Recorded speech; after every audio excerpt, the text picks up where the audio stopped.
吳校長、各位老師、各位同學，早晨。我係6A 班鄺韻琪，我係6C 班吳心如，我係6B 班蔡樹晴。今日係9月3號，係中國人民抗日戰爭勝利紀念日，亦都係世界反法西斯戰爭勝利紀念日。中國人民抗日戰爭從1931年918事變開始，到1937年77事變，中國全民族總動員抗戰，長達14年艱苦抗戰中，無數中華兒女用生命捍衛國家尊嚴。1945年9月2日，日本正式投降。中華人民共和國成立後，中央人民政府將9月3日定為93抗戰勝利紀念日。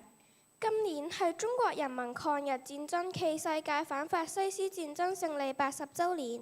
香港歷史博物館8月27日至12月15日舉辦紀念抗戰勝利80週年嘅主題展覽，以萬眾一心維護和平，展出超過180件抗戰文物，全面闡述中國人民抗日戰爭嘅始末，中華民族萬眾一心、同仇敵愾嘅抗戰精神。香港抗戰及海防博物館亦舉辦風雨同舟共建和平粵港人民抗戰勝利80週年展，展示當時喺香港人們投身東江縱隊，犧牲生命保護同胞嘅愛國情懷。展期由8月29日至到2026年7月8日。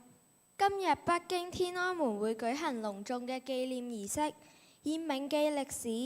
緬懷先烈、珍愛和平、開創未來為主題，有重要嘅講話、盛大嘅閱兵、軍備嘅亮相，仲喺26位愛國國家元首同埋政府首腦嘅出席，包括俄羅斯總統普京同埋朝鮮勞動黨總書記、國務委員長金正恩。一陣班主任就會喺課室開啟直播，帶我哋一齊觀看，團結同心，慶祝勝利，捍衛和平。所謂團結就是力量，全國人民奮起保護國家，犧牲3500萬人換來嘅今日和平，我哋真係要努力珍惜和平。今日我哋升旗禮都有個紀念儀式，為大家獻上團結就是力量，有請升旗隊。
團結就是力量，這力量是鐵，這力量是鋼，比鐵還硬，比鋼還強。閱兵儀式除咗展示軍隊嘅英勇軍姿，亦展示咗祖國尖端嘅軍備。祖國科技越先進，國家越安全。期望我哋喺觀看北京進行嘅大閱兵時，能緬懷先烈，致敬英雄，銘記歷史，奮發圖強，珍愛和平。多謝大家。